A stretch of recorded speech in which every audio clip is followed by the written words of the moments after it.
اعوذ باللہ من الشیطان الرجیم بسم اللہ الرحمن الرحیم اللہم صلی علی سیدنا مولانا محمد وبارک وسلم وصلی علیہ. ابو حنیفہ رضی اللہ تعالی عنہ عن الحکم عن القاسم عن شریح قال سألت عائشة امسح على الخفين قالت ائت عليا فاسأله فإنه كان يسافر مع النبي صلى الله عليه وسلم. قال شريح فأتيت عليا فقال لي امسح. جی آج سے باب شروع ہو رہا ہے، باب المسح علی الخفین. المسح علی الخفین یہ شیعہ موضوع پر مسح کرنے کے قائل نہیں ہے. شیعہ موضوع پر مسح کرنے کے قائل نہیں ہے. تو امام صاحب رحمۃ اللہ علیہ نے ایک جو ہے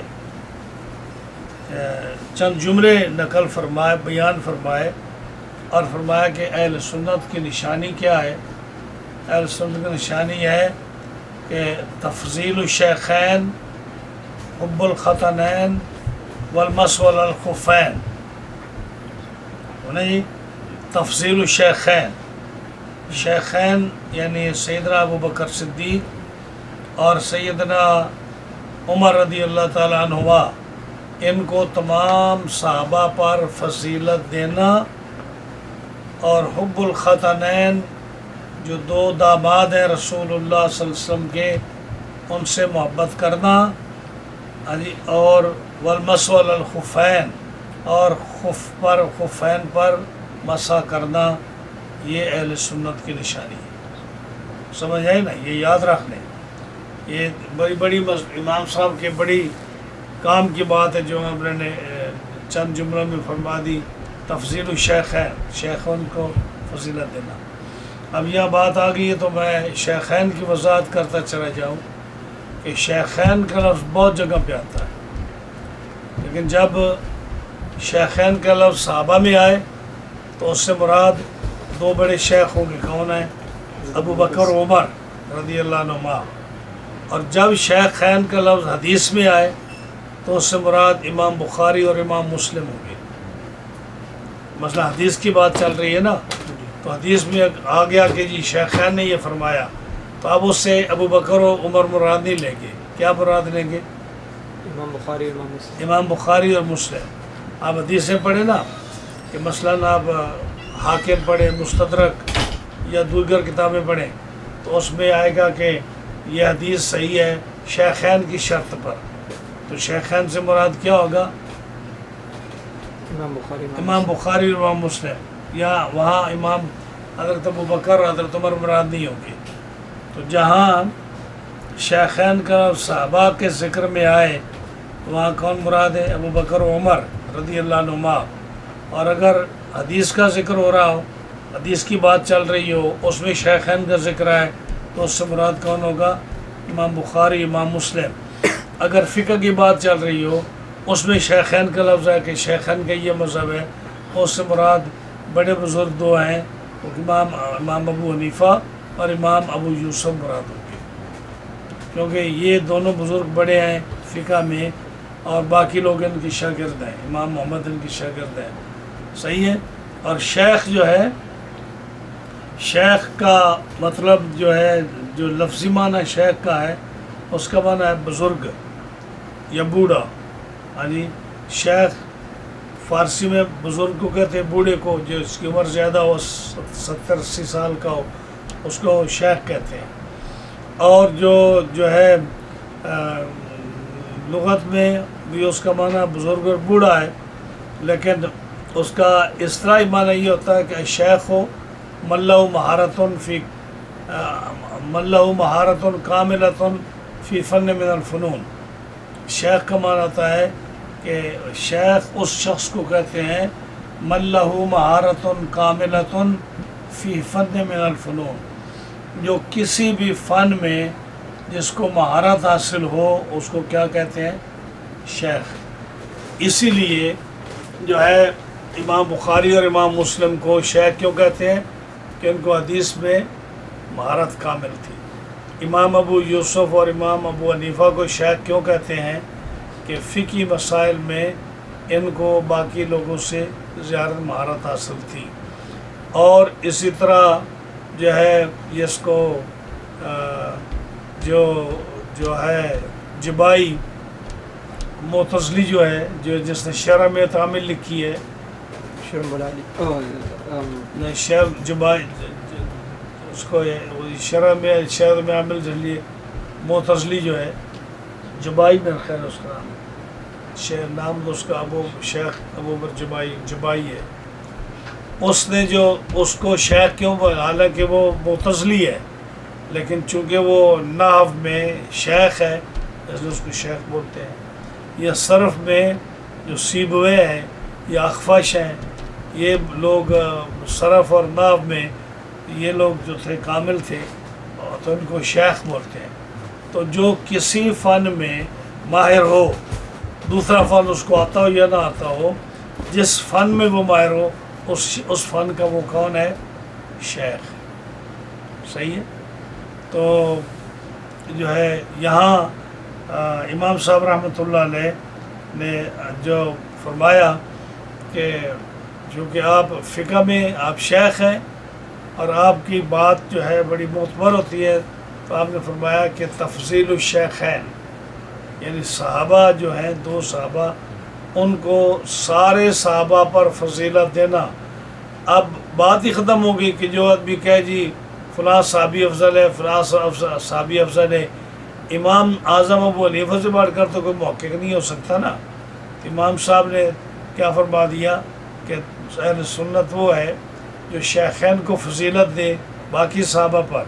حب الختنین جو عثمان غنی اور حیدر کرار کو جو حضور کے داماد ہیں ان سے محبت رکھے، بغض نہ رکھے. اور والمسح علی الخفین، اور خفین پر جو مسح کرے اس کو اہل سنت کہتے ہیں. اب یہ باب چل رہا ہے المسح علی الخفین. جیسے پچھلی حدیث جو تھی وہ کون سی تھی جس کو ہم نے کہا تھا کہ وہ حدیث متواترہ ہے کہ جو من کذب علیہ متعمداً فقد من قبض متعمداً فلیتبوأ مقعدہ من النار. جو آدمی میرے اوپر جھوٹ بولے یا وہ بات کہے جو میں نے نہیں کہی وہ اپنا ٹھکانہ جہنم میں بنا لے. یعنی وہ شخص، یہ حدیث متواترہ ہے، یہ حدیث متواترہ ہے. یعنی کیا اس کے راوی 20 راوی اس کے ہیں. اسی طرح جو دوسری حدیث آئی تھی مسواک کے بارے میں وہ بھی 70-80 کے قریب جو ہے 90 کے قریب احادیث مروی ہیں اور اتنے صحابہ سے مروی ہے وہ حدیث، وہ بھی تواتر کے قریب پہنچی ہوئی ہے. اب یہ تیسری حدیث ہے، یہ بھی تواتر کے قریب ہے کہ جو مسح الخفین ہے اس کے بارے میں مختلف اقوال ہیں. بعض صحابہ نے کہا، بعض علماء نے کہا کہ یہ حدیث ہم تک پہنچی اور 80 سے زیادہ راوی اس کے پاس اس کے ہیں. بعض نے کہا یہ حدیث ہمارے پاس پہنچی اور اس کے ہمارے پاس اس کے یعنی اس کے بہت سارے راوی اس کے ہیں. یعنی یہ حدیث پہنچی بے شمار لوگوں کی روایت سے ہمیں پہنچی. تو یہ حدیث جو ہے یہ بھی اس کے اسناد بھی بہت زیادہ ہیں. تو یہ بھی حدیث تواتر تک پہنچی ہوئی ہے. تو یہ حدیث جو بس خفین پر مسح کرنا یعنی 70 سے زیادہ راویوں کی یہ پہنچی ہے. اب پھر آگے اس کا اختلاف ہے امام ابو حنیفہ میں اور امام مالک میں. وہ اختلاف یہ ہے کہ امام صاحب رحمۃ اللہ علیہ کے نزدیک مسح موضوع پر جو کیا جاتا ہے تو یہ مقیم کے لیے بھی ہے اور مسافر کے لیے بھی ہے. مسافر کے لیے 3 دن 3 رات اور مقیم کے لیے 1 دن 1 رات. یہ اختلاف ہے امام مالک میں. امام مالک کہتے ہیں کہ مقیم پر مسح نہیں ہے، جو مسافر ہے وہ موضوع پر مسح کرے گا اور مقیم جو ہے وہ مسح نہیں کرے گا. اور پھر دوسرا اختلاف امام شافعی رحمۃ اللہ علیہ کے نزدیک اور امام ابو حنیفہ کے نزدیک پھر اختلاف ہے. وہ اختلاف یہ ہے کہ امام ابو حنیفہ کے نزدیک مدت اس کی جو 1 دن 1 رات ہے یا 3 دن 3 راتیں ہیں وہ شروع ہوگی حدث کے، جب حدث واقع ہوگا، اور امام شافعی کے نزدیک جب موزہ پہنے گا اس وقت اس کی مدت شروع ہوگی. سمجھے نا؟ مثلا ایک آدمی نے صبح جو ہے موزہ پہنا ہے صبح 7 بجے، اور وہ شام 4 بجے تک اس کا وضو رہا، تو اب امام شافعی کے نزدیک رحمۃ اللہ علیہ کے نزدیک دوسرے دن مقیم کے لیے صبح 7 بجے تک اس کا وضو رہے گا، اور 7 بجے سے وہ نیا وضو کرے گا مقیم. اور اگر مسافر ہے تو 3 دن کے بعد صبح 7 بجے تک، 3 دن کے بعد 72 گھنٹے کے بعد آفٹر 72 آورس 7 بجے اس کا مدت ختم ہو جائے گی. امام صاحب رحمۃ اللہ علیہ فرماتے ہیں کہ اس نے 7 بجے وضو کیا، 4 o'clock اس کا وضو ٹوٹا، تو 4 o'clock اس کا مدت شروع ہوگی. اور مقیم ہے تو نیکسٹ ڈے آفٹر 24 آورس جب اس کا 4 بجیں گے تو مدت ختم ہوگی. اور مسافر ہے تو آفٹر 72 آور 4 بجے جب مدت ختم ہوگی تو اس کا مدت ختم ہو جائے گی، اس کا دوبارہ وضو کرے گا. دلیل امام صاحب کی یہ ہے، آپ فرماتے ہیں کہ یہ موضع پر جو مسح ہے یہ سہولت کے لیے، اور دوسری بات یہ کہ یہ پروٹیکٹ کرتا ہے بے وضعی سے، ناپاکی سے. تو جب وہ آدمی وضو سے ہے تو وہ کیا پروٹیکٹ کرے گا؟ پروٹیکشن تو تب اس کی ہوگی نا جب وضو نہ ہو، اور جب وضو نہ ہو اور اس کے بعد وہ اس پر مسح کرے تو موضع جو ہے بے وضعی سے اس کو پروٹیکٹ کر رہا ہے. جب اس کا وضو ہے 7 بجے سے لے کر 4 بجے تک اس کو ضرورت نہیں کسی پروٹیکشن کی، آلریڈی اس کا وضو ہے. تو اس لیے جو مسح کی مدت ہے وہ شروع ہوگی جب کسی کا وضو ٹوٹے، وہاں سے شروع ہوگی، یہ نہیں کہ جب اس نے موزہ پہنا ہے. صحیح؟ تو یہ شافعی، امام شافعی اور امام ابو حنیفہ کے نزدیک اختلاف ہے. تو 2 اختلاف ہوئے، ایک امام مالک کے درمیان اور امام صاحب کے درمیان کہ وہ کہتے ہیں مقیم پر مسح نہیں ہے موضوع کا، اور ہم کہتے ہیں مقیم پر 1 دن 1 رات ہے اور مسافر پر 3 دن ہے. وہ کہتے ہیں صرف مسافر پر ہے. دوسرا اختلاف امام شافعی اور امام ابو حنیفہ کا ہے. وہ کہتے ہیں کہ امام شافعی کے نزدیک رحمۃ اللہ علیہ کے نزدیک مسح کی مدت شروع اور ختم ہوگی جب اس نے پہنا ہے، اور امام صاحب کے نزدیک شروع ہوگی جب وضو ٹوٹا ہے اس کے بعد. 2 باتیں.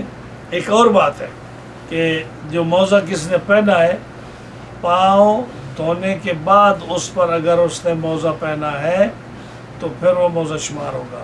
یہ نہیں کہ جس طرح مرضی پہن لے اس کو. مثلا آپ موزہ پہننا چاہتے ہیں نا، تو بیسٹ طریقہ اس کا یہ ہے کہ آپ وضو کریں، وضو کرنے کے بعد پاؤں دھوئیں، جب وضو مکمل ہو جائے اب آپ موزہ پہنیں. تو اب جو ہے مدت آپ کی شروع ہوگی، جب وضو ٹوٹے گا تو پھر مدت شروع ہوگی. صحیح ہے؟ سمجھ آئی؟ یہ نہیں ہے کہ آپ ایسے ہی پہن لیں، بے وضعی میں وضو پہن لیں اور پھر کہیں کہ ہم اس پر مسح کریں گے. ایسا نہیں ہے. یا وضو کریں یا کم از کم اپنے پاؤں دھو لیں یہاں تک، اور وضو نہ بھی کریں تو پاؤں دھو لیں. پاؤں دھونے کے بعد آپ نے جب موزہ پہنا تو اب اس کے بعد جو جب آپ وضو کریں گے تو اس پر مسح کریں گے. ٹھیک ہے؟ ہاں. تو اس بات پہ چلاتے ہوئے امام صاحب رحمۃ اللہ علیہ روایت کرتے ہیں حضرت حکم بن عتیبہ سے. حضرت حکم بن عتیبہ وہ روایت کرتے ہیں حضرت قاسم بن مخیمرہ سے، اور وہ روایت کرتے ہیں قاضی شریح سے. یہ قاضی شریح قاضی تھے حضرت علی کے زمانے میں، اور یہ حضرت ام المومنین کے شاگرد تھے حدیث میں. ہاں جی. تو انہوں نے قاضی شریح یہ تابعی ہیں.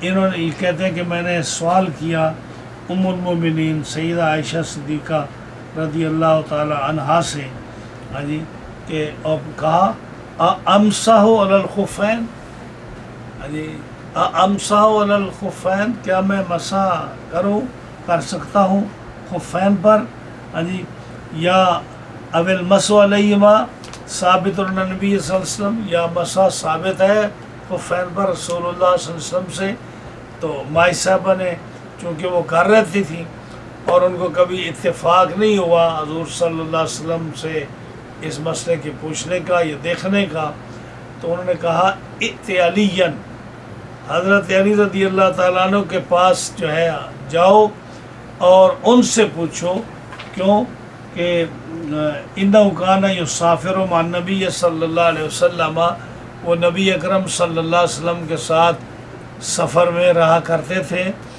تو حضر میں تو مجھے اتفاق نہیں ہوا دیکھنے کا کہ آپ صلی اللہ علیہ وسلم نے مسح کیا ہو خفین پر، لیکن حضرت علی سے پوچھو کہ سفر کی حالت میں وہ اکثر سہا رہا کرتے تھے، تو کیا آپ نے مسح کیا ہے یا نہیں کیا؟ شریح کہتے ہیں کہ فاتحت علیًا، میں حضرت علی کے پاس آیا، ہاں جی، اور میں نے آپ سے پوچھا تو آپ نے مجھے فرمایا امسح، مسح کر، یعنی مسح کرو۔ یہ قاضی شریح جو ہے، یہ بہت سارے آدمی اس کو شریح پڑھتے ہیں، یہ شریح نام ہے ان کا، قاضی شریح بن ہانی، یہ تابعی ہیں، حضرت علی کے زمانے میں یہ قاضی تھے اور اہل بیت کے ساتھ ان کو محبت تھی، حضرت علی کے زمانے کے یہ مفتی اور قاضی تھے، قاضی کوفہ تھے آپ۔ ابو حنیفۃ رضی اللہ تعالی عنہ عن علقمۃ عن سلیمان بریدۃ عن ابیہ رضی اللہ تعالی عنہ ان رسول اللہ صلی اللہ علیہ وسلم توضأ ومسح علی الخفین وصلی 5 صلوات۔ ہاں جی، اب یہاں سے ایک اور مسئلہ آ رہا ہے، وہ مسئلہ یہ ہے کہ کیا مسح جب خفین پر کر لو تو کیا اس سے آپ ایک نماز ہی پڑھ سکتے ہو یا زیادہ نمازیں پڑھ سکتے ہو؟ تو اس میں احناف کا مسئلہ بیان کیا گیا ہے کہ نبی کریم صلی اللہ علیہ وسلم نے وضو فرمایا اور آپ نے خفین پر وضو مسح کیا اور آپ نے 5 نمازیں ادا فرمائی اس سے، ہاں جی، تو اس سے مسئلہ کیا ثابت ہوا کہ نبی کریم صلی اللہ علیہ وسلم نے آپ نے وضو کیا فتح مکہ، جب مکہ فتح ہوا، رسول اللہ صلی اللہ علیہ وسلم کی عادت شریفہ تھی، آپ ہر نماز کے ساتھ وضو کرتے تھے، لیکن جب مکہ فتح ہوا اس دن آپ نے کیا کیا کہ آپ نے وضو فرمایا اور وضو فرمانے کے بعد آپ نے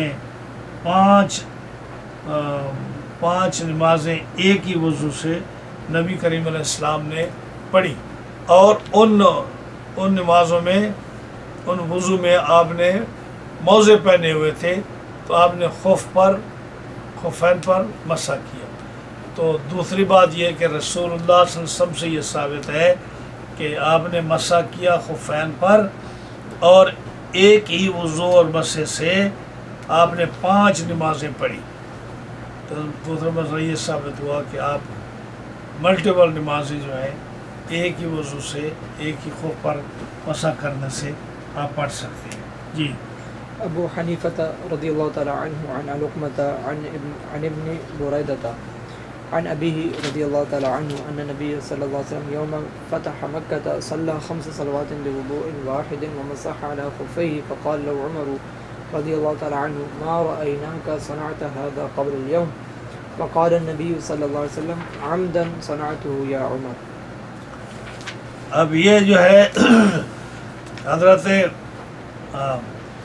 امام صاحب علقمہ بن مرثد سے اور وہ ابن بریدہ سے روایت کرتے ہیں، اور وہ اپنے باپ سے بریدہ سے روایت کرتے ہیں کہ نبی کریم علیہ السلام نے یوم فتح مکہ آپ نے نمازیں 5 پڑھی ایک ہی وضو کے ساتھ، جیسے پچھلے حدیث میں گزرا، اور خفین پر مسح کیا۔ اب حضرت عمر بولے کیونکہ انہوں نے کبھی نہیں دیکھا تھا کہ نبی کریم علیہ السلام نے ایک وضو کے ساتھ کئی نمازیں پڑھی ہوں، تو انہوں نے جب دیکھا کہ آپ نے ایک ہی وضو کے ساتھ اتنی نمازیں پڑھی ہیں اور پہلے کبھی نہیں دیکھا، تو کہنے لگے ما رأیناک صنعت ھذا قبل اليوم، آج کے دن سے پہلے ہم نے کبھی آپ کو اس حالت میں نہیں دیکھا کہ آپ نے ایک وضو سے اتنی نمازیں پڑھی ہوں۔ تو اب آپ نے یہ کیا، نبی کریم صلی اللہ علیہ وسلم نے فرمایا آمدن صنعتہ یا عمر، اے عمر یہ میں نے جان بوجھ کر کیا ہے، کیوں؟ تاکہ تم لوگوں کو پتہ چل جائے کہ ایک ہی وضو سے یا موضوع پر مسح کرنے سے آپ کئی نمازیں اس سے پڑھ سکتے ہیں، اس لیے میں نے جان بوجھ کر یہ کیا تاکہ معلوم ہو جائے کہ ہر نماز کے ساتھ نیا وضو کرنا ضروری نہیں ہے، اور یہ پتہ چل جائے تمہیں کہ موضوع پر مسح کرنے سے یہ صرف ایک نماز نہیں، جیسے وضو کے ساتھ کئی نمازیں پڑھ سکتے ہو، اسی طرح مسح الخفین کے بعد آپ ایک ہی اس مسح سے کئی نمازیں پڑھ سکتے ہو۔ اس لیے میں نے جان بوجھ کر یہ کیا تاکہ تمہیں مسئلے کا پتہ چل جائے۔ ابو حنیفہ رضی اللہ تعالی عنہ عن عبد الکریم ابی امیۃ عن ابراہیم حدثني من سمع جریر بن عبد اللہ رضی اللہ تعالی عنہ یقول رأيت رسول اللہ صلی اللہ علیہ وسلم يمسح على الخفین بعدما انزل سورة المائدہ۔ یہ جو حدیث پاک ہے نا، یہ حدیث منقطع ہے، یہ حدیث جو ہے، یہ جو آپ بیان کر دینے کی حدیث منقطع ہے۔ حدیث منقطع وہ ہوتی ہے جس کے اندر ایک یا دو راوی جو ہیں وہ درمیان میں چھوٹ گئے ہوں، اور جب راوی چھوٹ گئے ہوں تو حدیث جو ہے وہ نہ پہنچی نا، ہاں جی، تو اس حدیث کو وہ امام صاحب کے نزدیک، ہمارے نزدیک وہ حدیث جو منقطع ہے، جب راوی مضبوط ہو، میں نے پہلے ذکر کیا، جب راوی مضبوط ہو تو وہ منقطع حدیث جو ہے وہ بھی مضبوط ہو جاتی ہے، ثقہ ہوتی ہے امام ابو حنیفہ کے نزدیک، اس کو مرسل کے طور پر بیان کر سکتے ہیں۔ جیسے یہ ہے کہ امام ابو حنیفہ نعمان بن ثابت رضی اللہ تعالیٰ عنہ آپ روایت کرتے ہیں حضرت عبد الکریم بن ابی امیہ سے، وہ روایت کرتے ہیں ابراہیم نخعی سے۔ ہاں، ابراہیم نخعی جو ہیں یہ معتبر راوی ہیں، بڑے مضبوط راوی ہیں، ثقہ راوی ہیں۔ یہ کہتے ہیں کہ مجھے حدیث بیان کی، ہاں جی، حدثنی من سامع جریر ابن عبداللہ، مجھے اس بندے نے حدیث بیان کی جس نے جریر بن عبداللہ سے سنا۔ تو انہوں نے جریر بن عبداللہ کو دیکھا نہیں ہے، درمیان میں راوی چھوٹ گئے نا۔ ابراہیم نخعی نے جریر بن عبداللہ کو نہیں سنا، لیکن انہوں نے کہا میں نے سنا اس سے جس نے سنا جریر بن عبداللہ سے، تو یہاں راوی چھوڑ گئے۔ اور آگے جو ہے جریر بن عبداللہ، انہوں نے رسول اللہ صلی اللہ علیہ وسلم کو نہیں دیکھا، تو یہ لیکن یہ کہہ رہے ہیں یہ کولو رأیت رسول اللہ صلی اللہ علیہ وسلم، میں نے سنا رسول اللہ، میں نے دیکھا رسول اللہ صلی اللہ علیہ وسلم کو یمسح علی الخفین، آپ موضوع پر مسح کر رہے تھے بعد ما انزلت سورۃ المائدہ، سورۃ المائدہ کے نازل ہونے کے بعد۔ تو جس حدیث میں کچھ راوی چھوٹ جائیں اس کو جو ہے نا، جیسے حضرت ابراہیم نخعی نے جریر بن عبداللہ کو نہیں دیکھا، درمیان میں دو راوی چھوٹ گئے ہیں، یہ حدیث منقطع ہے، لیکن چونکہ ابراہیم نخعی بڑے ثقہ راوی ہیں اس لیے ان کی حدیث جو ہے یہ حدیث اس کو ارسال کر سکتے ہیں، مرسل کے حضور صلی اللہ علیہ وسلم تک یہ پہنچ جائے، اور اس کو انہوں نے یہ قابل قبول ہے، اس میں کوئی اعتراض نہیں ہے۔ ہاں جی، وہ کہتے ہیں کہ میں نے دیکھا رسول اللہ صلی اللہ علیہ وسلم نے مسح کیا خفین پر، اور یہ مسلمان ہوئے سورۃ مائدہ کے بعد۔ ہاں جی، لوگوں کو یہ خیال تھا کہ جو ہے نبی کریم صلی اللہ علیہ وسلم نے جب یہ آیت نازل ہوئی اذا قمتم الی الصلاۃ فاغسلوا وجوہکم وایدیکم الی المرافق، سورۃ مائدہ میں آتی ہے، تو اس میں پاؤں کے دھونے کا حکم ہے۔ جب پاؤں کے دھونے کا حکم ہے تو مسح ختم ہو گیا، یہ لوگوں کو خیال تھا۔ اذا قمتم الی الصلاۃ فاغسلوا وجوہکم وایدیکم الی المرافق وامسحوا برؤوسکم وارجلکم الی الکعبین، کہ پاؤں کو دھو ٹخنوں تک۔ جب یہ آیت نازل ہوگی تو لوگوں کا خیال تھا کہ جو مسح کی آیت ہے، مسح کا حکم ہے، وہ ختم ہو گیا، تو یہ سورہ مائدہ کے نازل ہونے کے بعد جو ہے مسح موضوع پر نہیں ہونا چاہیے، ختم ہو گیا حکم۔ تو اللہ تعالیٰ نے حضور جو تو ان صحابی نے کہا میں نے دیکھا نبی کریم علیہ السلام نے موضوع پر مسح کیا اور میں مسلمان ہوا ہوں مائدہ کے نازل ہونے کے بعد، تو میں نے دیکھا رسول اللہ صلی اللہ علیہ وسلم کو مسح کرتے ہوئے، لہٰذا یہ نا مسح الخفین یہ جائز ہے، یہ منسوخ نہیں ہوا. جی ابو حنیفہ رضی اللہ تعالی عنہ عن ابراہیم عن حمام بن الحارث انه رأى جرير بن عبد الله رضي الله تعالى عنه توضأ ومسح على خفيه فسأله عن ذلك فقال إني رأيت رسول الله صلى الله عليه وسلم يصنعه وإنما صحبته بعدما نزلت المائدة. امام ابو حنیفہ نعمان بن ثابت اپنے استاد حضرت حماد سے روایت کرتے ہیں، وہ اپنے استاد حضرت ابراہیم نخی سے روایت کرتے ہیں، وہ حضرت حمام بن حارث سے روایت کرتے ہیں کہ انہو رہا، انہوں نے دیکھا جریر بن عبداللہ کو. ہاں جی، جریر بن عبداللہ یہ صحابی ہیں، انہوں نے دیکھا کہ انہوں نے وضو کیا اور موضوع پر مسح کیا. تو حضرت حمام نے پوچھا حضرت جریر سے، ہاں جی، جریر سے پوچھا کہ آپ نے مسح کیا ہے، ہاں جی، تو یہ مسح جو ہے کیا یہ جائز ہے، ہاں جی، سفر میں یا حضر میں؟ تو انہوں نے کہا کہ میں نے رسول اللہ صلی اللہ علیہ وسلم کو دیکھا یصنعہ، آپ موضوع پر مسح فرما رہے تھے، وَإِنَّمَا صَحِبْتُهُ، اور میں نے آپ کی صحبت اور سنگت اختیار کی ہے نبی کریم علیہ السلام کی، بعد ما نزلت المائدہ، تو سورۃ مائدہ کے نازل ہونے کے بعد، جب سورۃ مائدہ نازل ہوئی، جب اس کے بعد میں مسلمان ہوا اور میں آپ کے ساتھ ہوا اور میں نے اس کے بعد دیکھا کہ آپ نے موضوع پر مسح کیا ہے، تو کسی کو اس میں اختلاف نہیں ہونا چاہیے کہ آپ نے مسح کیا یا نہیں، میں نے دیکھا ہے. لہٰذا سورۃ مائدہ کے نازل ہونے کے بعد مسح علی الخفین سٹل جاری ہے اور جائز ہے، کیونکہ ان کا خیال یہ تھا نا کہ ارجلکم جو ہے یہ پاؤں پر دھونے کا حکم ہے، تو لہذا مسح ختم ہو گیا.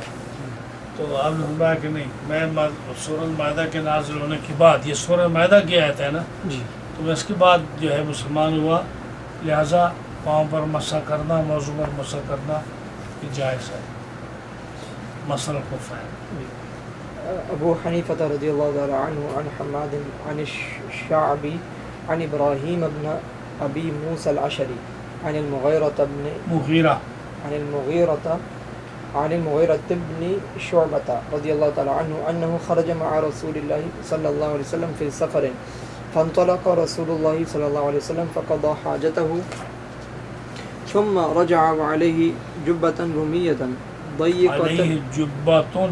وعليه جبة رومية ضيقة الكمين فرفعها رسول الله صلى الله عليه وسلم من ضيق كمها.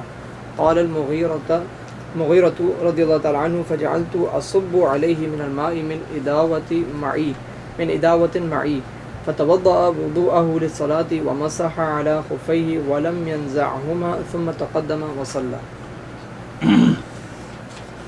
یہ واقعہ ہے جب نبی کریم صلی اللہ علیہ وسلم غزوہ تبوک میں گئے، تو آپ کا غزوہ تبوک کی طرف ایک ہی سفر ہوا ہے، بار بار نہیں گئے، ایک ہی سفر آپ نے کیا تبوک کی طرف، جس میں ایک روایت ہے کہ 30,000 صحابہ ساتھ تھے، ایک روایت ہے 40,000 صحابہ ساتھ تھے، ایک روایت ہے کہ 70,000 صحابہ ساتھ تھے. تو اس میں مغیرہ بن شعبہ رضی اللہ تعالیٰ عنہ یہ حضور صلی اللہ علیہ وسلم کے ساتھ تھے. تو یہ حدیث امام صاحب اپنے استاد سے، وہ حضرت شعبی سے. حضرت شعبی اپنے وقت کے بہت بڑے محدث تھے، جنہوں نے 500 صحابہ کی زیارت کی تقریباً، حضرت شعبی. تو وہ حضرت ابراہیم نخعی سے روایت کرتے ہیں، ہاں جی، وہ ابو موسیٰ اشعری سے روایت کرتے ہیں، اور ابو موسیٰ اشعری حضرت مغیرہ بن شعبہ سے رضی اللہ تعالیٰ عنہ سے روایت کرتے ہیں. وہ کہتے ہیں کہ مغیرہ بن شعبہ کہتے ہیں کہ وہ نبی کریم علیہ السلام کے ساتھ گئے غزوہ تبوک کے سفر میں، اور جب راستے میں ایک مقام پر پہنچے، نبی کریم علیہ السلام نے محسوس کیا کہ آپ قضاء حاجت کے لیے جانا چاہتے ہیں، تو آپ نے سواری بٹھائی اور آپ تشریف لے گئے قضاء حاجت کے لیے۔ تو جب فانطلقہ آپ قضاء حاجت کی طرف گئے، آپ نے بول شریف یا براز جو بھی آپ نے فرمایا تھا کہ جب پوری کی حاجت آپ واپس لوٹے۔ جب واپس لوٹے تو میں نے دیکھا کہ آپ کے پاس جو آپ نے جبہ پہنا ہوا تھا وہ جبہ رومی تھا، بعض روایتوں میں آتا ہے جبہ تو رومی طرز کا جبہ تھا، اور بعض جگہ پہ آتا ہے کہ شامی طرز کا جبہ تھا۔ مطلب حدیث ایک ہی ہے لیکن الفاظ جو ہے مختلف ہیں، بعض نے کہا کہ رومی جبہ پہنا ہوا تھا، بعض نے کہا کہ شامی جبہ پہنا ہوا تھا، اور وہ تھا اس کے جو یہ بازو ہے نا، یہ سلیو جو ہیں یہ تنگ تھے۔ تو تنگ کیوں تھے؟ اس کی ایک ریزن یہ ہے کہ ہو سکتا ہے وہ بنا اسی طرح بناتے ہو تنگ آستینوں والا، یا دوسری وجہ یہ ہے کہ جنگ کے موقع پر ڈھیلے ڈھالے کپڑے نہیں پہننے چاہیے، چست کپڑے پہننے چاہیے جنگ کے موقع پر، کیونکہ انسان کو چستی کی ضرورت ہے اور جو ہے بڑا ایکٹیو ہونے کی ضرورت ہے۔ تو ڈھیلے کپڑے پہنے ہو تو جنگ میں وہ ٹھیک نہیں ہوتا، تو اس لیے آپ نے جبہ وہ پہنا تھا جس کے بازو تنگ تھے۔ اب ہاتھ ایسے نہیں نکل سکتے تھے کہ آپ جو ہے آپ ایسے کریں جیسے ہم وضو کرتے ہیں نا، ایسے آپ پیچھے کیا نا تو وضو کر لیا، لیکن جب تنگ ہو تو ہاتھ بازو پیچھے نہیں جاتے، یعنی یہ جو ہے نا آستین جو ہے سلیو یہ پیچھے نہیں جاتی۔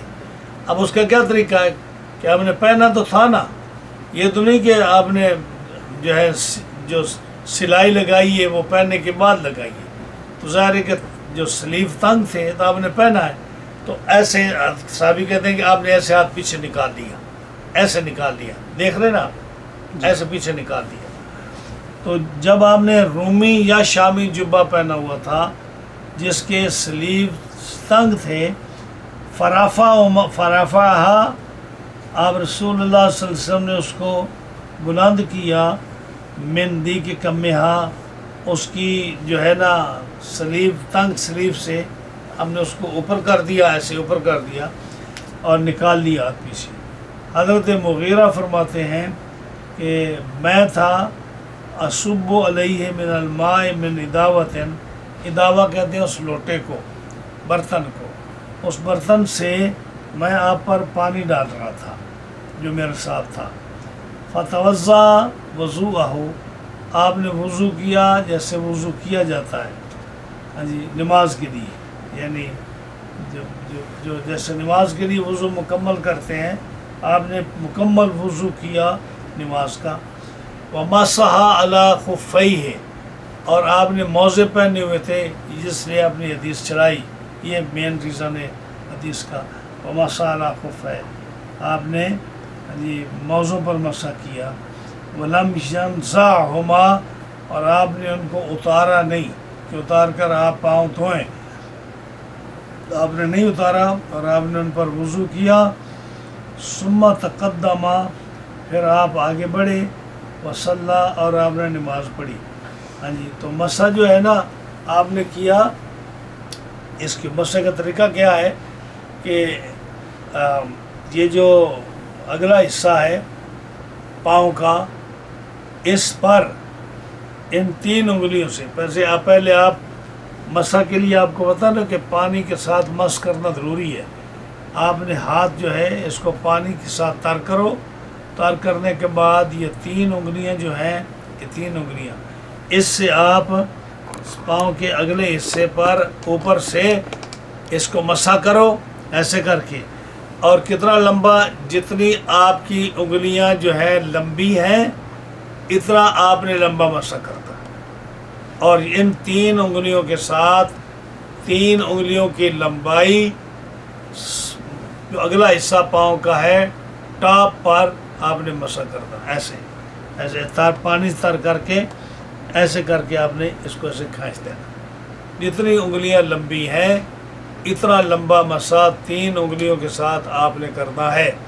حضرت علی فرماتے ہیں کہ شریعت مطہرہ جو ہے یہ عقل اور دلیلوں سے اس پر نہیں چلا جا سکتا۔ شریعت ہے جو رسول اللہ صلی اللہ علیہ وسلم نے حکم دیا یا اللہ تعالیٰ نے حکم دیا اس کے مطابق، عقل کو اس میں دخل نہیں ہے۔ فرمایا اگر عقل کو دخل ہوتا تو مسح جو ہے موضوع پر یہ پاؤں کے نیچے کیا جاتا، کیونکہ آدمی چلتا ہے نا، پاؤں پر چلتا ہے، جب موضوع سے چلتا ہے تو زیادہ جو ہو اثر انداز ہوتے ہیں یا افیکٹ ہوتے ہیں وہ کون سا حصہ پاؤں کا ہوتا ہے؟ نیچے والا، جہاں سے چلا جائے۔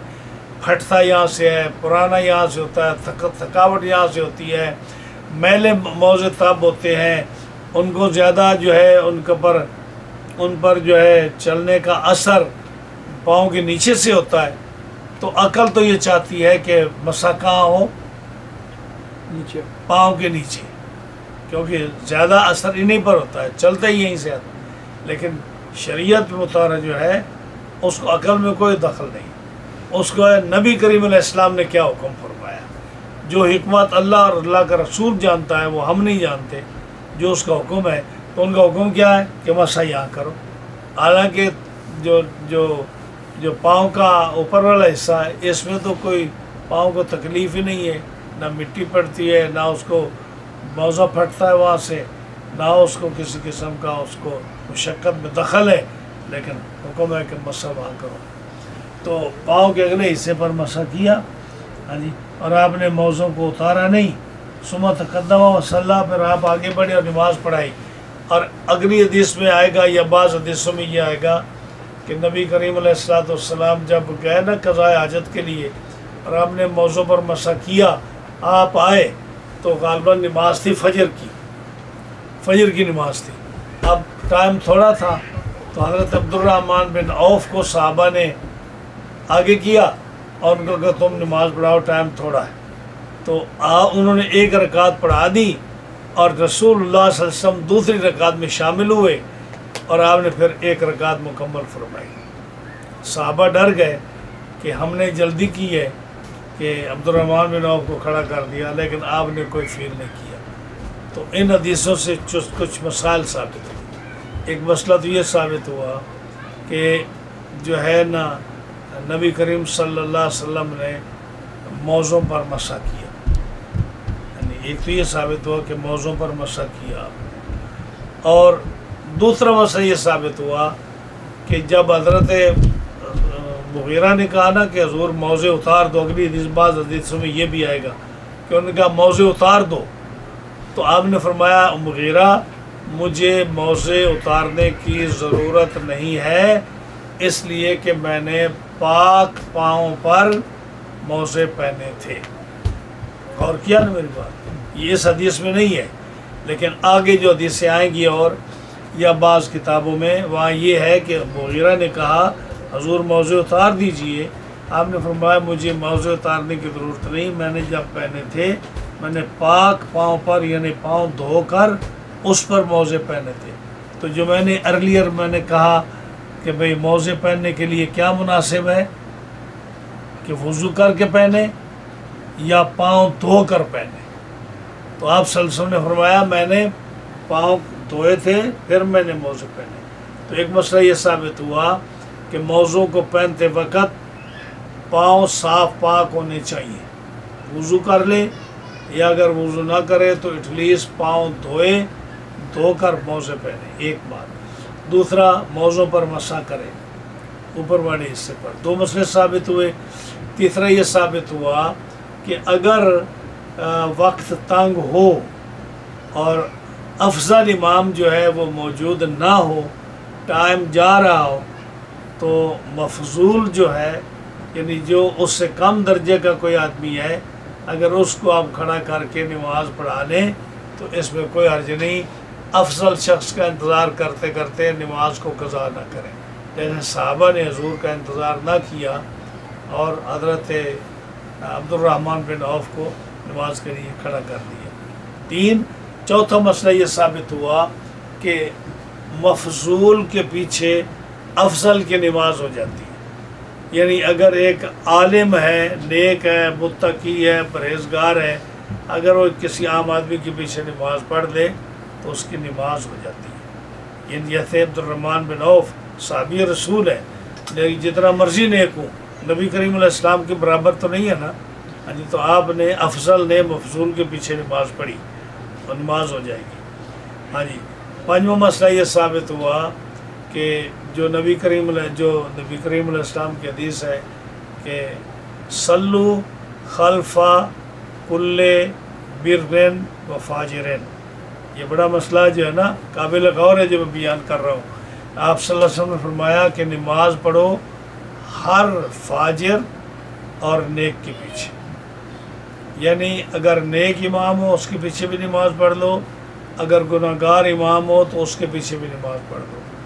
یہ آپ کا قول بڑی حکمت کا حامل ہے کہ یہ کتنے فتنوں کا دروازہ بند ہو جاتا ہے اس سے، کہ مثلا آپ نے نماز پڑھ دی ہے اور آپ جو ہے سمجھتے ہیں کہ یہ امام تو بس ایسے ہی ہے، یہ میرے جیسا تھوڑا نیک ہے، ہاں جی، اور ہر آدمی اپنے آپ کو باعزی مستعمی سمجھتا ہے نا، ہاں جی، تو وہ کہہ کہ یہ امام جو ہے یہ تو ایسے ہی ہے، میرے جیسا نیک تھوڑا ہے، ہاں جی، نہ اس کو وضو کا پتہ ہے، نہ اس کو جو ہے کھانے پینے کا پتہ ہے، نہ یہ میری طرح متقی پرہیزگار ہے، نہ یہ میری طرح محدث اور فقی اور عالم ہے، تو ایسے اب پتہ نہیں میری اس پیچھے نماز ہوتی یا نہیں ہوتی۔ نبی کریم علیہ السلام نے فرمایا کہ ہر گناہ گار اور نیک کے پیچھے نماز پڑھ دو، اس میں ایسا کو اس کا عقیدہ صحیح ہو، اگرچہ آپ نے عقیدے کا ذکر نہیں کیا، لیکن اگر عقیدہ صحیح نہیں تو اس کا مطلب یہ مسلمان بھی نہیں ہے۔ اگر کسی کا عقیدہ غلط ہے تو وہ تو ایمان کا مسئلہ آ گیا نا، ایمان اور کفر کا۔ عقیدہ اگر اس کا صحیح ہے تو عمل اس کا جیسا بھی ہے اس کے پیچھے نماز پڑھ دو۔ اب یہ ہے تو بات بڑی، ماننا بڑا مشکل ہے۔ آج دیکھو جو فتنہ پاکستان یا انڈیا یا باقی ملکوں میں ہے وہ یہی ہے نا، اتنی مسجدیں کیوں بن گئی کہ امام کو نکال دیا، یہ امام صحیح نہیں، دوسرے کے پیچھے نماز نہیں پڑھتے کہ یہ امام نیک نہیں، ہاں جی، مسجدیں میں مسجد بنتی جا رہی ہیں۔ کبھی غور کیا کہ صحابہ کرام رضوان اللہ علیہ مجمعین نے حجاج بن یوسف کے پیچھے نمازیں پڑھی؟ نہیں پڑھی۔ کہ جو گورنر ہوتا تھا، جو امیر المومنین ہوتا تھا، جو وقت کا خلیفہ ہوتا تھا، وہ حج کا خطبہ دیا کرتا تھا۔ جو وقت کا خلیفہ ہوتا تھا وہ نمازیں پڑھایا کرتا تھا۔ جو وقت کا امام ہوتا تھا اور گورنر ہوتا تھا وہ جمعہ پڑھایا کرتا تھا۔ تو حجاج بن یوسف جس کے ظلم کی انتہا ہے، جس نے اتنے بڑے ولی اللہ کو، حضرت سعید بن جبیر رضی اللہ تعالیٰ جیسے تابعی کو، اتنا بڑا عالم، حضرت عبداللہ بن عباس کی شاگرد، کہ حضرت عبداللہ بن عباس کہتے ہیں کہ تمہارے پاس جب سعید بن جبیر ہے تو میرے پاس مسئلہ پوچھنے کیوں آتے ہو؟ یہ عبداللہ بن عباس کہہ رہے ہیں۔ ایسے آدمی کو اس نے شہید کیا، لیکن صحابہ اس کے پیچھے نماز پڑھی انہوں نے۔ پتہ تھا کہ یہ ظالم ہے، پتہ تھا کہ یہ فاسق ہے، لیکن نماز پڑھی انہوں نے اس کے پیچھے۔ اسی طرح مروان جو تھا، اس نے جب عید پڑھائی مدینہ منورہ میں، تو وہ جو بڑی بخاری شریف کی روایت آتی ہے اس میں کتنا اس نے غلطان کیا اس نے، لیکن ان کے پیچھے صحابہ نے نمازیں پڑھی۔ تو صحابہ نے، تابعین نے، تبع تابعین نے اپنے اپنے ادوار میں ان فاسقوں کے پیچھے نمازیں پڑھی ہیں۔ کیونکہ آپ نے اس لیے فرمایا کہ اگر یہ نہیں پڑھیں گے، اگر کوئی آدمی حجاج بھی نماز نہیں پڑھے گا تو اس کو معاف کرے گا، وہ تو سر اتار دے گا۔ تو اس لیے آپ نے فرمایا کہ امت کو فتنے سے بچانے کے لیے جو ہے، قبول تو رب نے کر دی ہے، بخشنا تو رب نے ہے، اس کی مجبوری کا علم تو رب کو ہے کہ اس کی کتنی مجبوری ہے جس نے پیچھے نماز پڑھی ہے، لیکن امت مسلمہ تلوار کی وجہ سے ساری ختم ہو جائے گی اگر یہ فطرہ اسی طرح پھیلتا گیا اور ظالم لوگ جو ہے وہ اپنے زبردستی اپنے آپ کو امام بناتے گئے.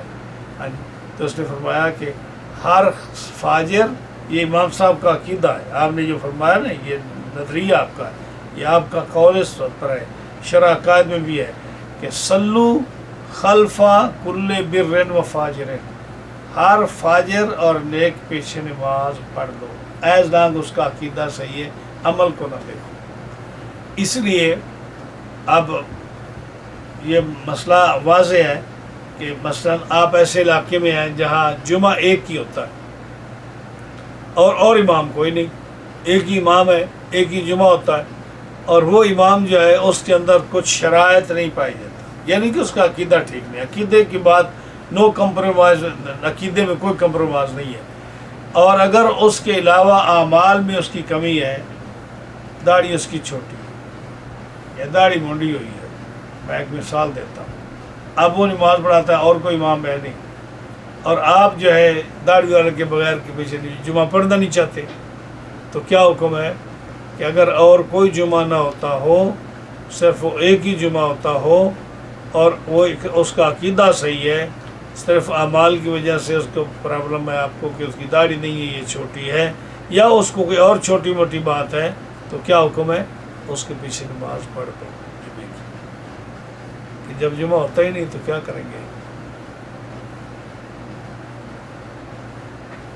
تو یہ جو ہے نا اس کے پیچھے، تو آپ صلی اللہ علیہ وسلم نے حضرت عبد الرحمن بن عوف کے پیچھے نماز پڑھی. آپ نے صرف 2 صحابہ کے پیچھے نماز پڑھی ہے نبی کریم علیہ السلام نے. ایک تو آپ نے عبد الرحمن بن عوف کے پیچھے 1 رکعت پڑھی فجر کی، 1 رکعت پڑھی، دوسری رکعت میں آپ نے پھر کھڑے ہو کر پڑھی.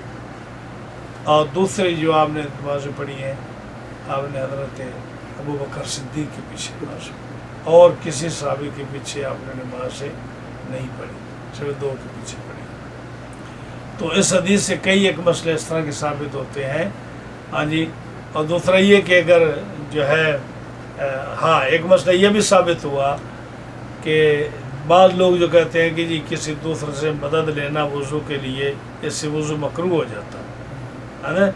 اب میں کہوں کہ جی، یا لوگ کہتے ہیں جی دیکھو بزرگ عالم اپنے اس شاگردوں سے وضو کروا رہا ہے، وہ پانی ڈال رہا ہے، تو یہ غیر سے مدد کرنا جو ہے نا وضو میں، یہ وضو میں کراہت ہے.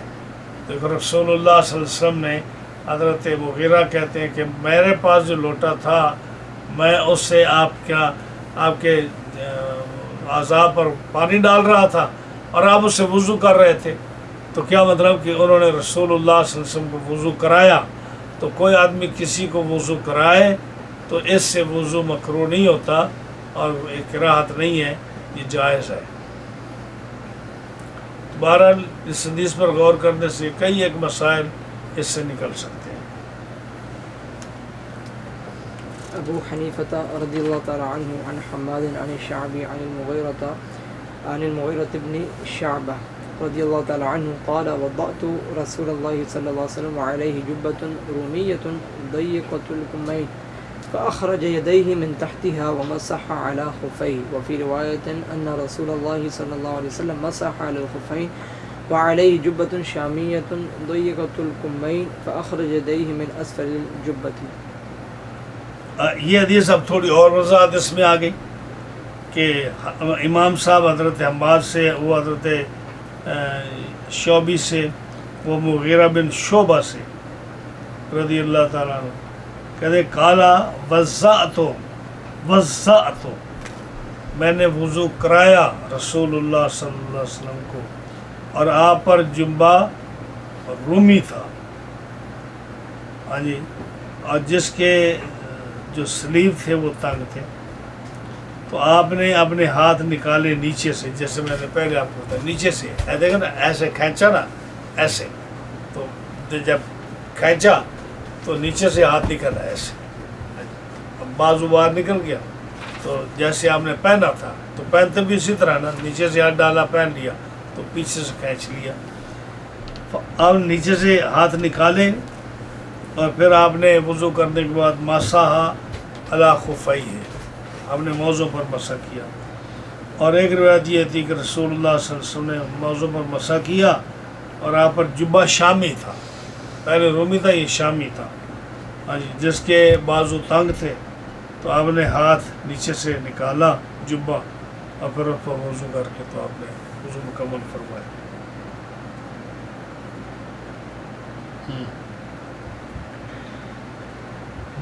ابو حنیفة رضی اللہ تعالی عنہ عن حماد عن الشعبی عن المغیرة بن شعبة رضی اللہ تعالی عنہ قال رأيت رسول اللہ صلی اللہ علیہ وسلم يمسح. ہاں جی، یہ دیکھیں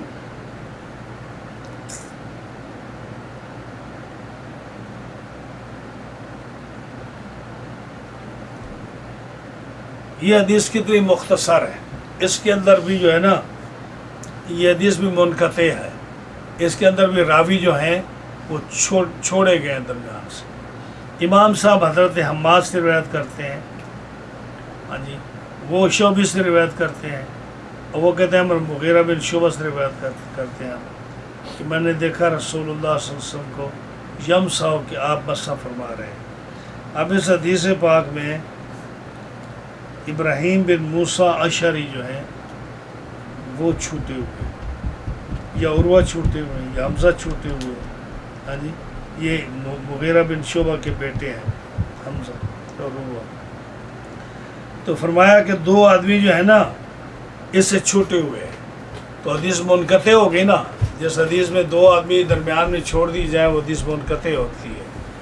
اور وہ امام صاحب کے نزدیک، حنفیوں کے نزدیک وہ حدیث منقطع وہ بھی جید ہوتی ہے، یعنی وہ ثقہ ہوتی ہے اگر راوی دوسرے راوی ثقہ ہوں، اس میں کمزور نہ ہوں. تو اب یہ جتنے بھی ہیں، شعبی ہو گئے یا حماد ہو گئے یا مغیرہ، یہ سارے راوی معتبر ہیں. تو اگر درمیان میں چھوڑ بھی جائے تو کوئی حرج نہیں ہے، اس لیے حدیث قابل اعتبار ہے. ابو حنیفة رضی اللہ تعالی عنہ عن ابی بکر بن ابی الجہم عن ابن عمر رضی اللہ تعالی عنہما قال قدمت على غزوة في العراق فإذا سعد بن مالك يمسح على الخفين فقلت ما هذا فقال يا ابن عمر إذا قدمت على أبيك فسله عن ذلك. قال فأتيته فسألته فقال رأيت رسول الله صلى الله عليه وسلم يمسح فمسحنا. وفي رواية قال قدمت العراق للغزوة فإذا سعد بن مالك يمسح على الخفين فقلت ما هذا قال إذا قدمت على عمر فسأله فقال قدمت على عمر فسألته فقال رأيت رسول الله صلى الله عليه وسلم يمسح فمسحنا. وفي رواية قال قدمت العراق لغزوة جلولة فرأيت سعد بن أبي وقاص يمسح على الخفين فقلت ما هذا يا سعد فقال إذا لقيت أمير المؤمنين فاسأله. قال فلقيت عمر فأخبرته بما صنع فقال عمر صدق سعد رأيت رسول الله صلى الله عليه وسلم يصنعه فصنعنا. وفي رواية قال قدمنا على غزوة العراق فرأيت سعد بن أبي وقاص يمسح على الخفين فأنكرت عليه فقال لي إذا قدمت على عمر فاسأله عن ذلك. قال ابن عمر رضي الله تعالى عنهما فلما قدمت عليه سألته وذكرت له ما صنع سعد فقال عمك أفقه منك رأينا رسول الله صلى الله عليه وسلم يمسح فمسحنا.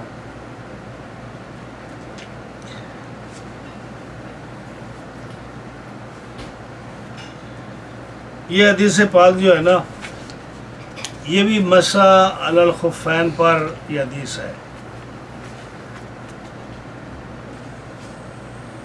حضرت عبداللہ بن عمر رضی اللہ تعالیٰ عنہ یہ صوفی صحابی ہیں. حضرت عبداللہ بن عمر رضی اللہ تعالیٰ عنہما یہ صوفی صحابی ہیں. یعنی ان کو پتہ چل جائے، شک پڑ جائے، کہیں سراغ لگ جائے کہ نبی کریم علیہ السلام نے یہ کام کیا ہے، تو وہ کام کرنے میں کسر نہیں چھوڑتے. یعنی ان کے بارے میں بڑی روایتیں آتی ہیں کہ ایک دفعہ نبی کریم صلی اللہ علیہ وسلم ایک درخت کے نیچے آپ بیٹھے، تو یہ جب اس درخت کے پاس سے گزرے تو اتر کر اس درخت کو پانی دے رہے ہیں تاکہ یہ درخت اور زیادہ تر و تازہ رہے، کیونکہ اس کے نیچے رسول اللہ صلی اللہ علیہ وسلم بیٹھے ہیں اور یہ درجہ لمبی عمر تک یہ رہے۔ اسی طرح آپ صلی اللہ علیہ وسلم ایک دفعہ سفر پہ تھے تو آپ نے اپنے اونٹ کو گھما کر ایسے پھرایا کسی کام کی وجہ سے۔ جب یہ وہاں پہنچے تو ان کو ضرورت نہیں اس کام تھی، لیکن انہوں نے اسی طرح گھمایا۔ جب لوگوں نے پوچھا کہ نبی کریم علیہ السلام نے اس طرح سفر میں اونٹ کو ایسے گھمایا تھا تو اس لیے میں بھی اس کو یہاں گھما رہا ہوں۔ یعنی اتنا یہ سنت کے عامل تھے اور صوفی صحابی تھے، بہت حضور علیہ السلام کی آثار کے پر جو ہے بہت زیادہ عمل کیا کرتے تھے۔ تو ان کے نزدیک جو تھا نا مسح الخفین، ان کو وہم تھا کہ یہ پتہ نہیں جائز ہے یا نہیں، ان کو شک تھا مسح الخفین پر، تو کہ یہ جو ہے نا کرنا چاہیے یا نہیں کرنا چاہیے۔ ہاں یعنی ایک جیسے امام مالک کا مذہب تھا نا کہ سفر میں مسح جائز ہے، حضر میں جائز نہیں ہے، تو ان کو یہ اتہام تھا کہ حضر میں جائز نہیں ہے۔ تو حضرت سعد ابن ابی وقاص رضی اللہ تعالیٰ عنہ یہ وہ صحابی ہیں جو عشرہ مبشرہ میں سے، اور ان کا ابی وقاص ان کے جو ہے نا والد کا کنیت ہے، اور نام ان کا مالک تھا، سعد بن مالک، اور سعد بن مالک بھی اور سعد بن ابی وقاص بھی کہتے ہیں ان کو۔ جہاں نام ذکر کیا وہاں سعد بن مالک کہہ دیا، جہاں نام ذکر نہیں کیا کنیت ذکر کر دی وہاں سعد بن ابی وقاص کہہ دیا۔ تو یہ ان صحابہ میں سے ہے جو سابقین الاولین ہے۔ سابق بس قرآن میں آتا ہے نا وہ سابقون الاولون من المہاجرین والانصار، تو سابقون الاولون کون سے صحابی ہیں؟ اور جو اصل جو تعریف ہے نا سابقون الاولون کی، میں بتاتا ہوں کیا ہے۔ وہ یہ ہے کہ جن صحابہ نے دو قبلوں کی طرف نماز پڑھی ہے وہ سابقون الاولون ہے۔ جن صحابہ نے دو قبلوں کی طرف نماز پڑھی ہے، کعبہ کی طرف بھی نماز پڑھی ہے، اور جب مکہ مدینہ منورہ گئے تو بیت المقدس کی طرف، پہلے یعنی مکہ میں نماز پڑھتے رہے کعبہ کی طرف منہ کر کے، اور جب بیت المقدس گئے تو حضور جب گئے مدینہ منورہ تو بیت المقدس کی طرف منہ کر کے نماز پڑھتے رہے۔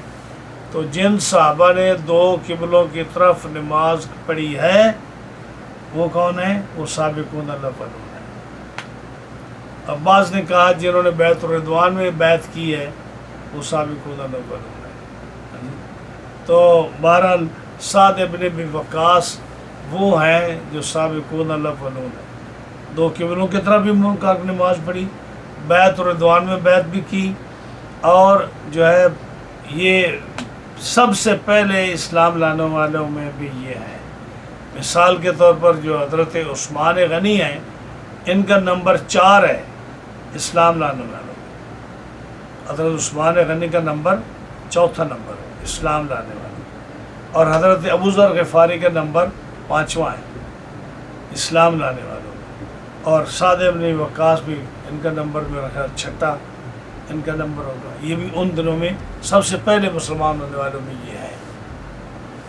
تو بڑے عظیم صحابی ہیں، عشرہ مبشرہ میں بھی ہو گئے، سابقون الاولون میں بھی ہو گئے، اور جو ہے نبی کریم علیہ السلام نے کہ ماموں بھی ہیں رشتے میں، ہاں جی سکے ماموں نہیں لیکن جو ہے ماموں ہیں، اور آپ صلی اللہ علیہ وسلم نے غزوہ احد میں ان کو تیر پکڑوائے اور کہا ارمی یا سعد، اے سعد پھینکو تیر، 14 تیر ہم نے پکڑا ہے ایک ایک کر کے، 14 تیر، اور کہا تیر مارو ان کو، میرے ماں باپ فدا کا ابی و امی، اے سعد میرے ماں باپ تیرے پر قربان ہو جائے، کافروں کو تیر مارو۔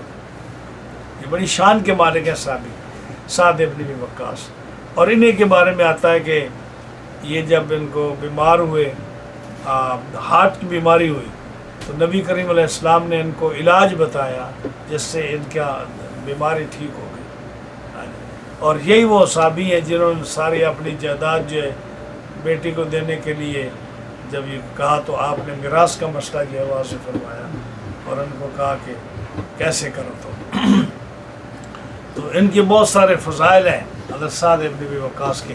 اور یہی وہ صحابی جنہوں نے عراق اور ایران میں جو کمانڈر ان چیف تھے، جب یہ غزوہ جلولہ ہوا تو اس میں یہ گئے اور اسی میں یہ واقعہ آیا جس میں حضرت عبداللہ بن عمر مسئلہ پوچھ رہے ہیں ان سے مسئلہ الخفین کا، کہ وہ تو مقیم تھے، تو مقیم ہو کر آپ موضوع پر مسا کرتے ہیں، تو شک پڑا. تو انہوں نے کہا کہ میرے بھتیجے تو شک کرتا ہے میرے مسئلے پر، جب اپنے باپ کو ملے نا عمر کو تو ان سے پوچھنا کہ یہ مسئلہ کیسے ہے، تو وہ آپ کو سمجھا دے گے کہ میں صحیح ہوں یا تو صحیح ہے. تو یہ ہے کہ حضرت ابو حنیفہ امام صاحب نے ابی بکر سے، انہوں نے ابی بکر بن ابی جہم سے، انہوں نے حضرت عبداللہ بن عمر سے رضی اللہ تعالیٰ عنہما، کہتے ہیں میں آیا غزوہ میں جو عراق کی طرف غزوہ تھا، اس غزوے میں شامل ہوں. فیضا بس میں نے دیکھا سعد ابن مالک کون ہے؟ سعد ابن ابی وقاص، ان کو میں نے دیکھا کہ وہ موضوع پر مسا کر رہے. تو میں حیران ہوا، بھائی یہ تو یہاں مقیم ہے، سفر میں تو مسئلہ نہیں، تو مقیم ہے، مسا کیوں کر رہے ہیں؟ میں نے کہا ما ھذا، میں نے کہا کہ یا حضرت یہ آپ کیا کر رہے ہو، آپ موضوع پر مسا کر رہے ہو؟ تو انہوں نے کہا یا ابن عمر اذا قدم، انہوں نے بات لمبی چوڑی بات نہیں، انہوں نے کہا جب تم آئے نا اپنے باپ کے پاس، امیر المومنین کے پاس، تو ان سے پوچھ لینا اس بارے میں کہ ساتھ کیا کر رہے تھے.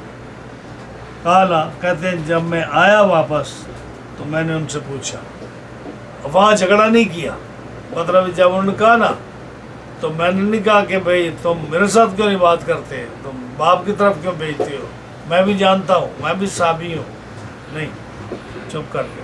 پھر پوچھا تو آپ نے فرمایا، ہاں جی حضرت عمر نے کیا کہا، رأیت رسول اللہ صلی اللہ علیہ وسلم یمسح، آپ مسح کرتے تھے تو ہم بھی پھر مسح کرنا شروع کر دیا. ایک روایت یہ ہے کہ میں جب عراق آیا غزوے کے لیے، ہاں جی، تو میں نے اچانک دیکھا سعد ابن وقاص موضوع پر مسح کر رہے ہیں. میں نے کہا یہ کیا؟ تو فرمایا اذا قدمت علی عمر، جب اپنے باپ کے پاس جائے نا ان سے پوچھ لینا، مجھ نہ پوچھ کہ جائز ہے یا نہیں. کہتے ہیں جب میں آیا حضرت عمر کے پاس، میں نے پوچھا تو انہوں نے کہا کہ میں نے دیکھا رسول اللہ صلی اللہ علیہ وسلم کو کہ آپ مسح فرما رہے، تو ہم نے بھی مسح کی. ایک روایت میں یہ ہے کہ میں جب عراق میں آیا غزوہ جلولہ، بغداد شریف کے پاس جو ہے ایک جگہ ہے جس کی وجہ سے یہ غزوہ جلولہ مشہور جگہ کا نام ہے. میں نے دیکھا سعد ابن ابی وقاص کو. اب دیکھو یہاں سعد ابن مالک نہیں آیا، سعد ابن ابی وقاص آیا. یمسح علی الخفین، جو موضوع پر مسح کر رہے ہیں. تو میں نے انکار کرتے ہوئے ان کو کہا کہ اے سعد ما ھذا، یہ کیا ہے؟ تو کہا جب تو امیر المومنین عمر کے پاس آئے تو اس سے پوچھ لینا، وہ اس طرح پوچھ. اس کا مطلب یہ ہوا کہ جب بچہ کوئی بات کرنے والا ہو تو یا بہت کم عمر یا کوئی جھگڑے والی بات ہو جس سے یہ فہم پڑتا ہو کہ یہ تو میرے ساتھ الجھ پڑے گا، اگر میں بات کروں تو یہ الجھ پڑے گا، تو اس سے اوائڈ کرنا زیادہ بہتر ہے. تو اس کو ریفر کر دینا اس کی طرف جس کو زیادہ جانتا ہو، یہ زیادہ مناسب. تو جب امیر المومنین عمر سے ملے تو اس سے پوچھ لینا. کہتے ہیں جب میں ابا جی سے ملاقات ہوئی، میں نے ان کو خبر دی جو سعد نے کیا کہ انہوں نے مسح کیا. تو سیدنا عمر نے کیا فرمایا، سادہ کا سعد نے سچ کہا. میں نے رسول اللہ صلی اللہ علیہ وسلم کو دیکھا یصنعہ، جب وہ کر رہے تھے تو فصنعنا، ہم نے بھی اسی طرح کیا. ایک روایت یہ ہے کہ کہتے ہیں کہ جب ہم آئے غزوہ عراق پر تو میں نے دیکھا سعد ابن ابی وقاص کو یمسح علی الخفین وہ خفین پر مسح کرتے ہیں. فانکر تو علیہ ہے، تو میں نے اعتراض کیا، انکار کیا اس کا کہ بھائی یہ مسح تو جائز نہیں ہے مسافر کے لیے. تو آپ نے مجھے فرمایا جب تو حضرت عمر کے پاس جائے ان سے پوچھ لینا. قال ابن عمر کہتے ہیں کہ جب میں آیا اپنے والد صاحب کے پاس میں نے پوچھا آپ سے، اور میں نے ذکر کیا آپ کو جو میرے باپ جو حضرت سعد نے کیا تھا، میں نے سارا ذکر کیا. تو آپ نے کیا فرمایا؟ عموں کا، یعنی سعد بن مالک جو تیرا چچا ہے نا، یعنی بھائیوں کی طرح سمجھتے تھے نا، ادھر تیرا چچا جو ہے ہاں جی اف کا اور مین کا، تو اس سے زیادہ عالم ہے، تو اس سے ابن عمر تو اس سے سعد زیادہ عالم ہے. رائنا ہم نے دیکھا رسول اللہ صلی اللہ علیہ وسلم کو مسح کر رہے، تو پھر ہم نے بھی مسح کرنا شروع کر دیا. تو یعنی بزرگ جو ہے جس نے حضور سے جو پہلے اسلام لائے، حضور کی خدمت میں زیادہ رہے، وہ زیادہ عالم ہے تم سے، تو اس لیے تم ان سے الجھو نہیں، وہ صحیح ہے. ابو حنیفة رضی اللہ تعالی عنہ عن حماد عن سالم بن عبد الله بن عمر أنه تنازع أبوه وسعد بن أبي القاسم في المسح على الخفين فقال سعد امسح وقال عبد الله ما يعجبني. قال سعد رضي الله تعالى عنه فاجتمعنا عند عمر فقال عمر عمك أفقه منك سنة. امام صاحب اپنے استاد سے، اور وہ روایت کرتے ہیں سالم بن عبداللہ بن عمر سے، حضرت عمر کے صاحبزادے کا نام تھا عبداللہ، اور عبداللہ کے صاحبزادے کا نام تھا سالم. یہی میں ذکر کر رہا تھا کہ جو ایران سے شہزادیاں آئی تھیں، ایک حضرت امام حسین کو نکاح میں آئی شہر بانو، جن سے امام زین العابدین پیدا ہوئے جو وقت کے بہت بڑے عالم تھے. حضرت امام زہری فرماتے ہیں، شہاب الدین زہری، ابن شہاب زہری کہتے ہیں کہ میں نے اپنی زندگی میں حدیث کا اتنا بڑا عالم نہیں دیکھا جتنا میں نے امام زین العابدین کو دیکھا. تو یہ بھی شہر بانو کے بیٹے تھے. پھر دوسری جو ہے، جو دو بہنیں اور تھیں، ایک کا نام تھا میر بانو، ایک ماں بانو، ایک حضرت عبداللہ بن عمر کے نکاح میں آئی، اور ان سے یہ سالم پیدا ہوا. یہ سالم جن کا ذکر آیا ہے، تو یہ سالم، یہ جو مدینہ منورہ کے فقہا ہے نا، 7 فقی جو بڑے بڑے فقی تھے مدینہ پاک سے، ہی از ون آف them، حضرت سالم. تو حضرت سالم جو ہیں حضرت عبداللہ بن عمر کے بیٹے ہیں. یہ کہتے ہیں کہ انہو تنازع ابوہ، میرا باپ جو تھا نا ابن عمر، اس کا اور سعد کا جھگڑا ہوا آپس میں. تنازع باب تفاعل ہے، تنازع یا تنازع و تنازع فهو متنازع، اس کا معنی کیا ہے؟ ایک دوسرے کے ساتھ گتھم گتھ ہونا. تزاربہ، جیسے زاربہ باب مفالہ، اور تزاربہ اس کا معنی بھی اسی طرح ہوتا ہے، ایک دوسرے کے ساتھ لڑنا، یعنی جان بین سے لڑنا. یہ نہیں کہ ایک آدمی لڑتا رہے تو اس کو باب مفالہ نہیں کہیں گے. باب مفالہ کا مطلب ہوتا ہے باب زاربہ یزارب مزاربتاً و مزارب باہم صدن، یک دیگر را صدن، ایک دوسرے کو مارنا، آپس میں گتھم گتھا ہونا. تو تنازع ایک طرف سے جھگڑا نہیں کہ ایک آدمی بولتا رہے دوسرا خاموش رہے، نہیں. جب دونوں طرف سے جھگڑا ہو تو کیا ہوگا؟ باب تفاعل، تنازع یا تنازع. تو کہتے ہیں کہ عمر سالم کہتے ہیں کہ میرا باپ کا اور سعد بن ابی وقاص کا دونوں کا جھگڑا ہوا. کس معاملے میں؟ مسح الخفین میں. فقال سعد نے کہا امسح، مسح کر. اور عبداللہ بن عمر نے کہا ما یعجبنی، مجھے یہ پسند نہیں. ان کا مجھے پسند نہیں، میں نہیں کرتا مسح، کیونکہ مجھے اس کا ثبوت نہیں. سعد نے کہا کہ فاجتمعنا عند عمر، حضرت عمر کے پاس جب اکٹھے ہوئے، عمر نے کہا اے امو کا افقہ من کا سنتاً، اے عبداللہ تیرا چچا جو ہے نا سعد بن ابی وقاص یہ سنت کے معاملے میں یعنی حضور علیہ السلام کی سنت اور طریقت کے معاملے میں تو اس سے زیادہ سمجھدار ہے، تو اس سے زیادہ عالم ہے۔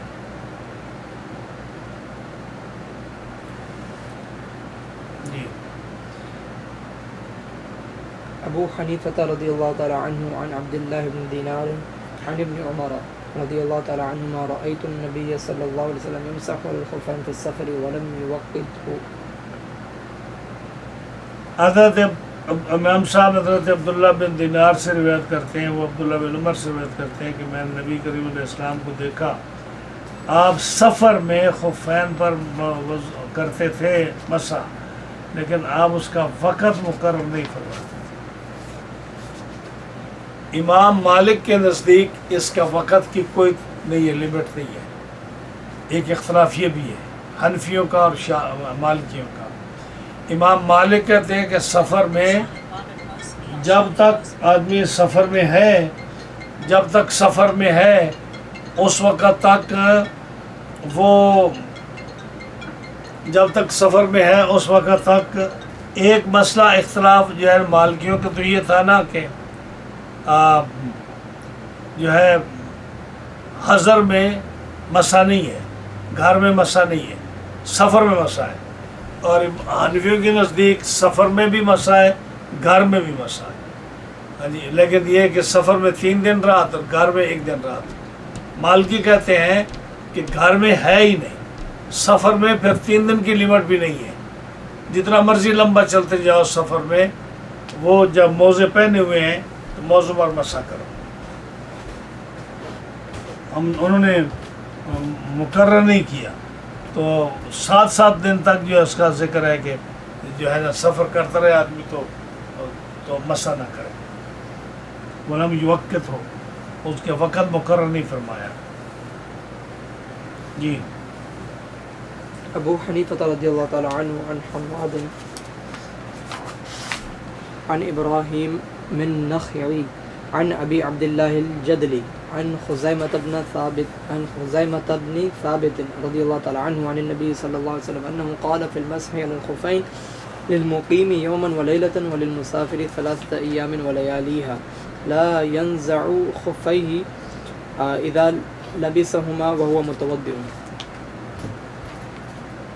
وفي رواية المسح على الخفين للمسافر 3 أيام وللمقيم يوما وليلة إن شاء إذا توضأ قبل أن يلبسهما۔ امام صاحب حضرت حماد سے وہ اپنے استاد ابراہیم نخعی سے روایت کرتے ہیں، وہ حضرت ابو عبداللہ جدری سے روایت کرتے ہیں، وہ حضرت خزیمہ بن ثابت انصاری سے روایت کرتے ہیں۔ یہ خزیمہ بن ثابت حضور کے وہ صحابی ہیں جن کے ایک اکیلے کی شہادت 2 کے برابر حضور نے فرمائی تھی۔ وہ جن نے کہا تھا کہ میں گواہی دیتا ہوں کہ آپ نے گھوڑا خریدا ہے، ہاں جی، آپ نے فرمایا کہ ان 2 کی گواہی جو ہے ایک کی گواہی 2 کے برابر ہے۔ جب قرآن مجید جمع ہوا تو صحابہ کرام نے یہ کرائیٹیریا رکھا کہ ہر آیت جو ہے جب اس پر 2 عادل صحابی جب گواہی دیں گے تو ہم اس کو قرآن میں جمع کریں گے، اگر 2 صحابی کسی آیت میں گواہی نہیں دیں گے ہم اس کو قرآن میں جمع نہیں کریں گے۔ اب قرآن جمع ہوا تو جو آیت ہے سورہ توبہ کی آخری 2 آیات لَقَدْ جَاءَكُمْ رَسُولٌ مِّنْ أَنفُسِكُمْ عَزِيزٌ عَلَيْهِ مَا عَنِتُّمْ، یہ 2 آیات کریمہ رہ گئی۔ ان کے لیے جو گواہ تھا وہ ایک ہی تھا، خزیمہ بن ثابت، ان کے پاس تھی۔ اب یہ جھگڑا ہو گیا، یہ تو اکیلے ہیں تو ان کی گواہی کیسے قبول ہو؟ یہ تو قرآن کی آیت نہیں بن سکتی کیونکہ 2 صحابی نہیں ہیں۔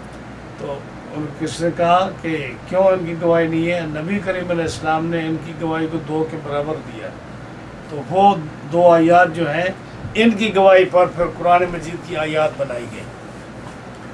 تو حضرت خزیمہ بن ثابت سے وہ نبی کریم صلی اللہ علیہ وسلم سے روایت کرتے ہیں کہ آپ نے فرمایا مسح الخفین میں، آپ نے انہ قال فی المسح الخفین، آپ نے فرمایا اس معاملے میں کہ مقیم کے لیے 1 دن اور 1 رات اور مسافر کے لیے 3 دن اور 3 رات۔ یہ آپ صلی اللہ علیہ وسلم نے حکم فرمایا. لا ينزع خفیہ، اور اپنے موضوع کو اتارا نہ جائے، نہیں اتارا جائے گا اس کا موضع، الا اذا لابسہما وہو متوضئ، جب وہ وضو کی حالت میں پہنے گئے ہیں، یعنی پاک حالت میں پہنے گئے ہیں، تو ان کو اتارا نہیں جائے گا، بلکہ ان پر 3 دن 3 رات کے اندر یا 1 دن 1 رات کے اندر مسح کیا جائے گا، تو وہ ویلڈ ہوگا. ایک روایت میں ہے کہ المسح الخفین للمسافر ہے، مسافر کے لیے مسح الخفین 3 دن اور مقیم کے لیے 1 دن 1 رات، انشاء اگر وہ چاہے تو. انشاء اذا توضأ قبل ان یلبسہما، جب وضو کرے تو اذا توضأ، جب وضو کرے قبل ان یلبسہما، موضوع کو پہننے سے پہلے اگر چاہے تو وضو کر لے اور چاہے تو پیر دھو لے. ابو حنیفة رضی اللہ تعالی عنہ عن سعید عن ابراہیم التیمی عن عمرو بن میمون الاودی عن ابی عبد اللہ الجدلی عن خزیمة بن ثابت رضی اللہ تعالی عنہ ان النبی صلی اللہ علیہ وسلم سئل عن المسح على الخفین قال للمسافر 3 ایام ولیالیہن وللمقیم یوما ولیلۃ.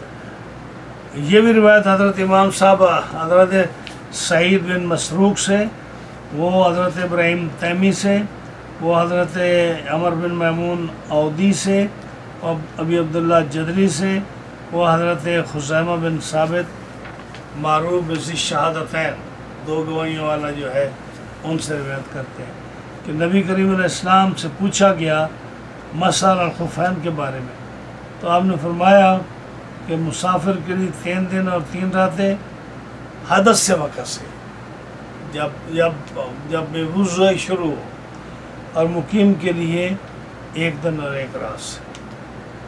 لیکن یہ بہت سارے لوگوں کو اس کا علم نہیں ہے کہ اس کی مدت کب شروع ہوتی ہے. احناف کے نزدیک مدت شروع ہوگی جب وضو ٹوٹے گا، اور شافعی کے نزدیک مدت شروع ہوگی جب موزہ پہنا ہے اس وقت سے. سمجھے؟